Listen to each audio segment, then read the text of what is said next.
Good afternoon. Welcome back. We are in the mid 40s right now. Temperatures at 44 degrees, upper 30s up here to the northwest. And, we've actually gotten cooler today rather than warm up like we typically would. We started the day out in the upper 40s, lower 50s in some spots.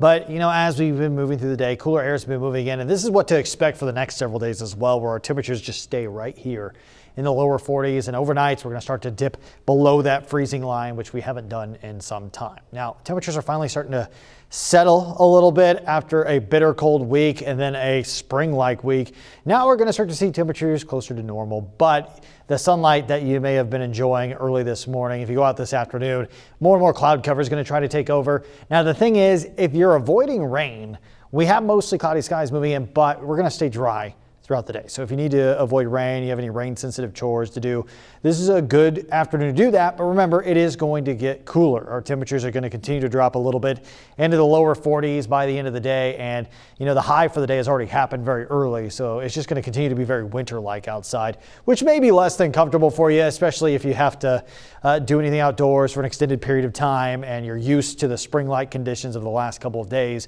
You can see this is 5. Mostly cloudy skies roll in, like I was saying, but you can see to the southeast, maybe some sunlight still getting through there at the end of the daylight hours. We have the mostly cloudy sky, though, through the afternoon, early evening, and we're still dry. No trace of light rain or even snowfall, but that will begin to change as we move through the day tomorrow. Now you can see this is 11 p.m. tonight. We're getting closer to midnight. We got some cloud cover staying behind, and the clouds are going to be tough to shake these next couple of days, but they're not widespread. It's not overcast over the course of the night tonight, and even tomorrow. Some areas are going to start out with sunny conditions, but I wouldn't rule out a very tiny chance early tomorrow of maybe some light sprinkles attached to these clouds, maybe even a few snowflakes falling at the same time. You can see how tiny the chance is. Futurecast doesn't even have it here, but as we move through the afternoon, maybe that starts to increase a little bit. You got mostly cloudy skies continuing here, but you'll pay attention here to the south. As we move through the day tomorrow, we still got the sunlight, so it's not really going to make a big impact everywhere in the Wabash Valley.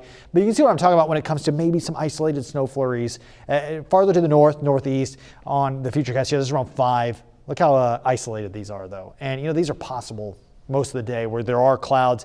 Maybe every once in a while you'll notice a few snowflakes falling. Nothing significant, at least tomorrow, but over the course of the weekend, as we get closer, the chance of rain is going to ramp up. Now, this is 11 p.m. tomorrow night. You got clear skies. You don't really have to deal with a chance of rain, maybe even snowflakes throughout the overnight tomorrow. And, this is going to lead to temperatures that are just going to hold steady. So we're in the lower 40s today. This is not the high. The high has already happened. Upper 40s, close to 50. Cooler air will move in. You got these winds, up to 20 miles an hour. It is breezy, but, the air is trying to cool down a little bit. And tonight we're in the lower 30s, again, right along the freezing line, which is lower than temperatures have been in some time, maybe low enough early tomorrow. You may have to remove maybe a trace of ice off the windshield. It may be cold enough. Now, as we move through the rest of the day tomorrow, our temperatures aren't going to recover too much. And remember, on the Futurecast, you saw that chance of some very minor snow flurries. Again, winds out of the southwest. They're bringing in warmer air. And you can see our temperatures reflecting that a little throughout these next several days. But look at these. We're in the lower 40s. Now, believe it or not, these are where temperatures should be this part of the year, upper 30s, lower 40s. And that's where we're going to be from here on out. But we do have a more significant chance of rain both Saturday and Sunday. And even our overnight lows are going to start to drop below freezing more consistently over the next